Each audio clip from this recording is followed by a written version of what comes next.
Hi, good. Oh, it's 5 o'clock. So I'll finish the week's lesson as a summary for Applied Economics. Grade 12, guys. Hey, so welcome to our session 1, week 1 lesson. Let's summarize it. Let's discuss content standard. We learned that content standard means these are the things that I'm going to teach you for the whole quarter. You found out this week it's for the whole quarter. And what's that all about? Economics as an applied science and its utility in addressing the economic problems of our country. For the whole quarter, we're going to focus on how economics can help you spend your money wisely. Basic, right? Then it's going to interrelate. The way you spend your money wisely will affect the entire economy of the country. And if the entire country can fix its economic status, it will influence the world as a whole. Diba? Ganun siya. Performance standards means that as a student, what are the skills that you are going to use or apply? So this is what? Analyze and propose solutions to the economic problem using the principles or the theories that you are going to learn in our subject, applied economics. MELCS, meaning it's a competency for the week, for this week. Iba yung next week. And ito pala ay this is for last week, week 1 summary. Kasi our classes are disrupted, so we have to go through the what you call review of our lesson last week. Okay? Differentiate economics as social science and applied science in terms of nature and scope. Mga lecture, nandun na until week 4. Okay? But we're talking about week 1 muna. Sid. And the lesson is found on page 3 to 13 of our book, Applied Economics by Dino and Villasis. For the week, last week dapat nag-quiz tayo, pero walang quiz, so we'll just move it in any convenient time next week kung hindi ma-disrupt ng classes. So, ganun yung gagawin natin. Okay? So don't worry about this. Just go on with learning the lesson, especially my videos, as a review, so that you will not have problems with your 20-point quiz whenever that will happen. Not Friday, I don't know, I'm not sure. But definitely there's going to be a quiz. Now, let's discuss. Buster, what is economics to a senior high school student? Pause this video and answer that. This is in preparation for the discussion. Ano ba yung economics sa'yo? Nung nadi-discuss tayo, iba-iba yung sagot. May economics, it's about business, it's about savings, it's about learning about the country's business. Maraming sumagot. Pero personally, siyempre, hindi lahat nagpa-participate. Ngayon mo natanong sa sarili mo, ano ang economics sa akin? Hindi ko nasagot kay Sir na nasa Rome, pero ngayon, sasagutin ko sa sarili ko, ano ang economics? Pang brainbuster? Is economics important to you? Siyempre, the answer is yes. Otherwise, hindi natin pag-aaralan. Ano?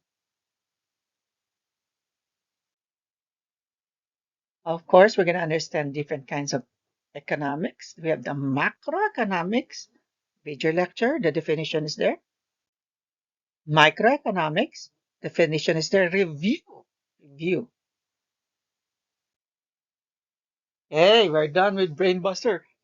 Hope you're able to go through all that questions because we need to learn self-paced. You need to be honest with yourself in studying or reviewing the lesson to answer those questions para naman yung utak natin. Now let's go to a video. This is very important. It will affect global economy and the Philippines as a whole. That video is on the link on your lecture. And it's about the BRICS nation. Okay? Sabi nila, nung diniscuss natin sa group, sabi nila ay parang NATO. Ang NATO is created to protect the countries, not only economy, but from oppression from Russia and that's in the kaya tawag North Atlantic Treaty Organization. It's the alliance of some countries, hindi not all, some countries on that European bloc. But this one is from the ASEAN bloc. Anong meto? So watch the video, pause this, o close this, panoorin nyo mamaya, panoorin nyo muna yung video, yung link, click yung link doon sa lecture nyo, kapanood nyo. Okay, you're supposed to answer these questions. What is BRICS? What is the purpose of their organizing? Will the merger affect international trade? Yeah, ang ganda tanong. Will this pact, merging of countries, affect the Philippine economy locally?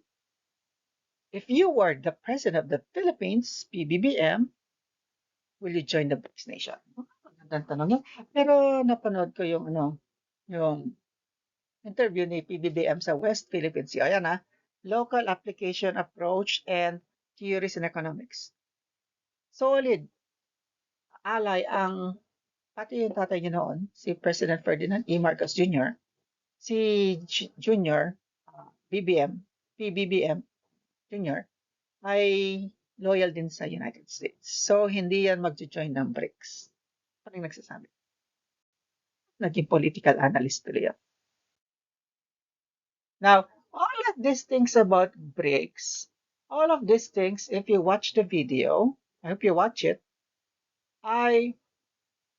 it will affect our economy because if we are tied to the United States, then China will not be able to be comfortably trading with us. Although there are certain things that China would do in order to trade with us because we are like income to their country, then we will see.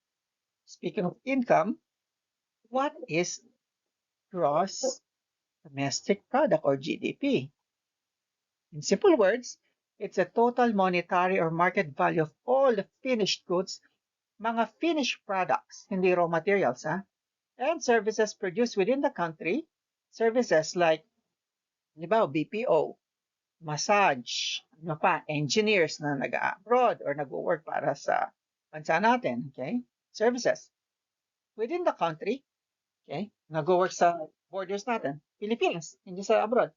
Kasi pag nag-work ka sa abroad, tinutulungan mo yung economy ng ibang bansa kasi nandun ka gumagalaw yung pera mo doon, yung skills mo doon. So, it's G from the word domestic sa Pilipinas on a specific time period. So, the study or the results has to be like maybe yearly, there's also quarterly analysis, depende sa anong need. So, hindi pwedeng gross domestic product of the Philippines is so high because what? Kasi nung panahon ni, let's say, Carlos P. Garcia ay mataas. So, hindi.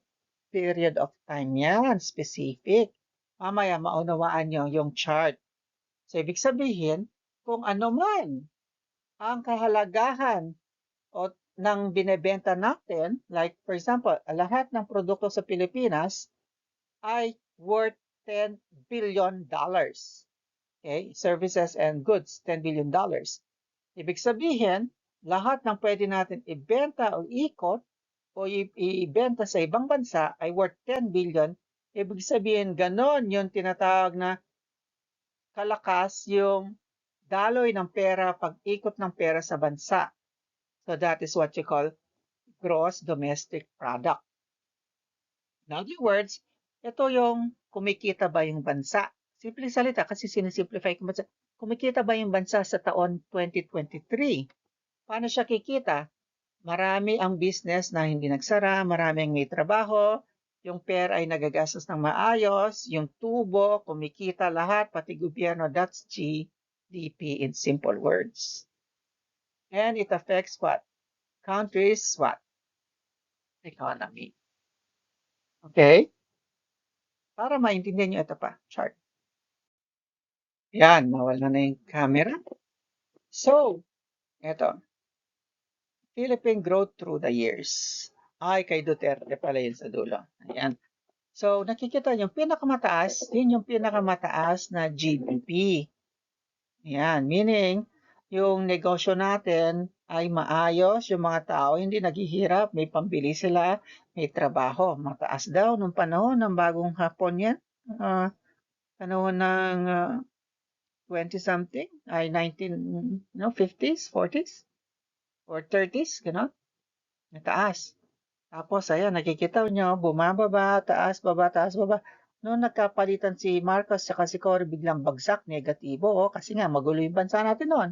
Tapos, biglang bumalik, bumalik, bumalik, bumalik, bumalik, tumaas, biglang bagsak kay Duterte. Bakit kaya? And then, tumaas ulit kay BBM. Bagsak kay Duterte, Yon.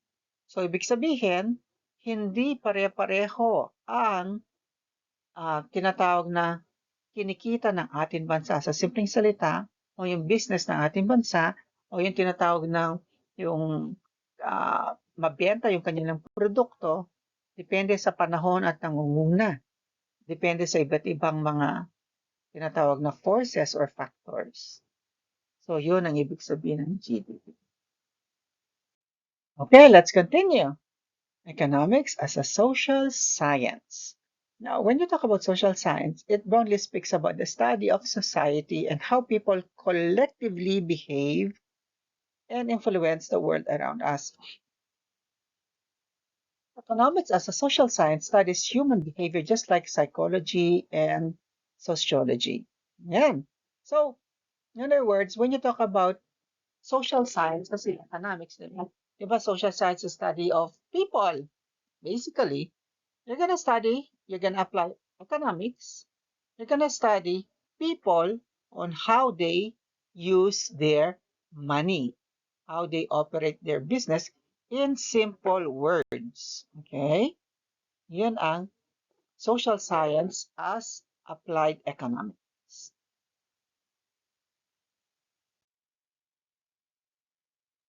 Specifically, economics studies how individuals, governments, firms, and nations make choices in allocating scarce resources to satisfy man's wants. Ayan, sinasabi ko, yung behavior nila, how they spend their money, how they spend their resources, that's economics.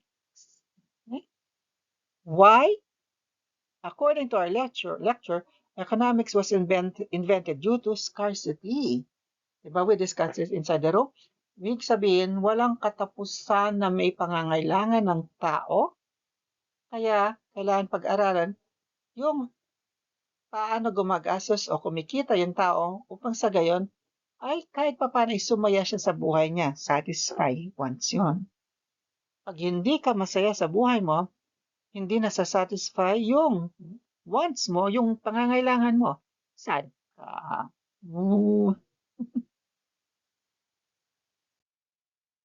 Economics has two branches. Based here, it is macro and micro. Yan. So macroeconomics, in summary, kasi we discussed this, just a review. In summary is what? Is about spending, trade, paggalaw, pagdesisyon ng mga tao na naapektuhan, what? The country, other countries, the whole Philippines. So it is a division of economics that deals with overall things that are happening in terms of spending, saving, investment as a country. Macro, big, okay? And as other nations as well. Macro, global. Focuses on the overall flow of goods and services. Simple. We know that's economics. How you spend. Kaya nga, goods, services, resources. Ulit-ulit na. And what? About money, saving, service, etc. Pero as a country. As the whole globe. Okay? Productivity, capacity, growth, national income. Okay, just read through the lectures. I just gave you the summary of it. And examples of macroeconomic problems, kasi we're trying to learn how to solve problems in the economic field or in economics. It's increased unemployment, poverty rates, lower production for the country, lower labor force kasi nag-abroad sila. Okay, this affects the country. So ito yung mga problema. Employment, kahirapan, yung wala tayong produktong napoproduce, puro import, import, import. It affects the country. And alisan yung mga tao pumunta sa ibang bansa. That is a problem as a country. It is under macroeconomics. Okay? Isa pa macro ay yung pagtaas ng bilihin sa bansa, like rice, everything, macroeconomics. Okay, in summary, macroeconomics is affected by the whole income of the country. Ano yung income? Paano kumikita yung bansa? Wala naman tao yung bansa. Tao, yun lahat. Like, pag sinabi income, pag mayaman lahat ng taong Pilipino, ibig sabihin, marami silang pwedeng bilhin produkto available, so nakakabayad sila ng tax, kumikita yung government. Pag dumadami yung kakayanan nilang bumili, anong nangyayari? Ay dumadami yung business, dumadami yung bayad ng tax, etc. The more na bumibili ka, the more na nakakabayad kang tax, it affects what? Kumikita yung bansa. Yung sa mga tax nyo, i-invest ng bansa for trade, for import, export, may tubo yan, kikita yung bansa. Pero walang trabaho ang mga tao, walang effect sa tax, etc. Then, nagkakaproblema macro o national income. Inflation, pagtaas ng bilihin, siyempre ito will affect the purchasing power of our people, of the Filipino people. So, what do? We what? We do what? We have inflation. Employment affects it. Imagine, kung ang isang bansa walang trabaho lahat. Points. Monetary and fiscal policy. It's how the country print money, how it rotates money, how it balances the budget in spending and savings, fiscal policy. Yan, it affects, and imagine, pagpalpak yung governor natin ng BSP, yung pinakaboss ng Bangko Sentral ng Pilipinas, ano-ano lang nilalagay yung investment, saan inaalat, mga GOCC, mga bangko ng government, fiscal policy. And international policy. It affects macroeconomics. Pag sinabi ni China, we will not trade with the Philippines, what will happen? Imagine how made in China ang gamit natin. Nako, we're gonna be in trouble. Wala raw materials. Macro. Summary, macro is what? The things that are happening nationwide, country level. Micro naman. Micro is concerned about the behavior of me, you, tayo dito, tao, hanggang sa level ng negosyo. Yung mga negosyo. Yan. Micro yan. Concerned about the behavior of individual units of the economy system such as consumer, producer, and the household as resource owners. It's more concerned about how goods flow sa business down to the consumer. So kasi yung macro, anong ginagawa ng buong bansa para mag-improve yung kalagayan niya, yung kanyang kapangyarihan para bumili at magbenta. Pero bago umasenso, tumibay ang ekonomiya ng bansa, kailangan matibay yung ekonomiya ng bawat isa sa atin. Yun yung macro, yun sa atin. It's also concerned about process of setting the prices and goods, also known as price theory. Yung kasi sa business level, so pag nagtitinda ang isang, halimbawa 7-Eleven, yung bagong bukas sa atin, dito sa palibutan, ay yung franchisor ay sinasabi na ganito yung presyo. Yan, okay? That's part of microeconomics, business lang. Tatalipa pa, sabi, 150 naming manok, determining price. So, nasa tao yun, kung bibili o hindi, then it affects the flow of money and the business, microeconomics. Dito yung camera ko, nakababa. Sumakit na yung leeg ko. Microeconomics studies the decisions and choices of the individual units. Individual nga, low level, tayo. Bibili ako, hindi, etc. Microeconomics.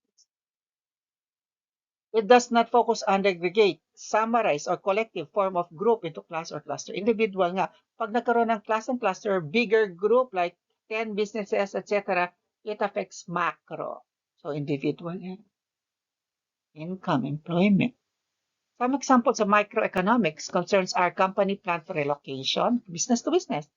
So, lilipat ang business ko, ay malulugi. Baka yung employee di sasama, baka yung mga tao doon, yung lupa doon mas mahal. Changing market products, it affects the economy, micro level, kasi pag nagpalit ka ng products, may tendency baka malugi yung business. Or flow of money, remember, economics is flow of money to satisfy the needs and wants. What affects microeconomics? Law of supply and demand. Pag sinabing law of supply and demand, sa simpleng salita, senior high school salita, ay what? Yung paggawa ng produkto at pagbili ng tao sa produkto mo. Gaano kadaming gagawin mo, ibebenta mo, at sino naman yung bibili? Madami bang bibili? That's law of supply and demand. May rule yun sa ibang week na yun or chapter. Consumer and producer choices.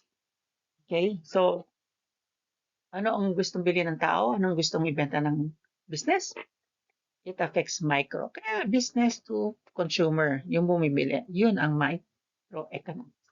Market system and prices. Pag sinabi market system prices, ano yung ibebenta dito sa particular market sa mga tao, like halimbawa senior high school, market system will tell senior high school that, okay, we'll sell school supplies, kasi they need school supplies regularly, uniform, yan yung pricing, aba.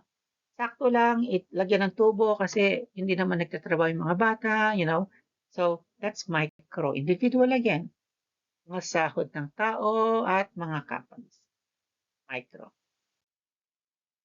Oh, we're done. So, ito na naman. Thinking Pinoy. Ask this your ask yourself this question. Mautol na ako. Ano pang fifth video ko na to?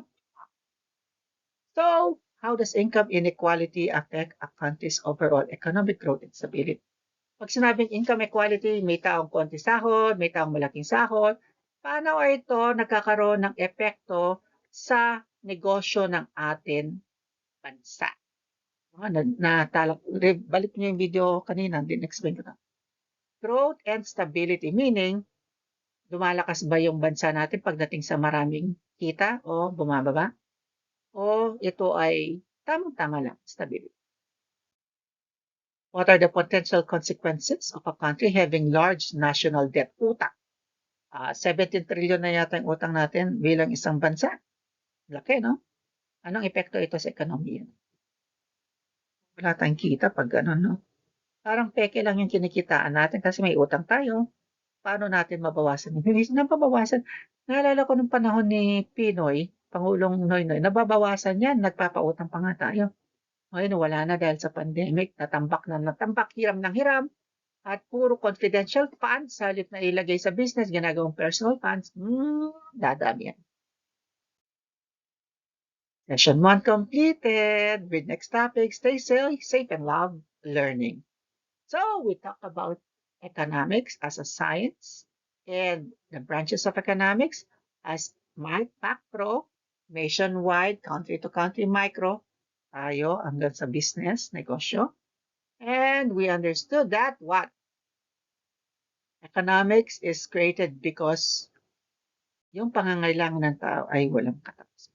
Have a nice day.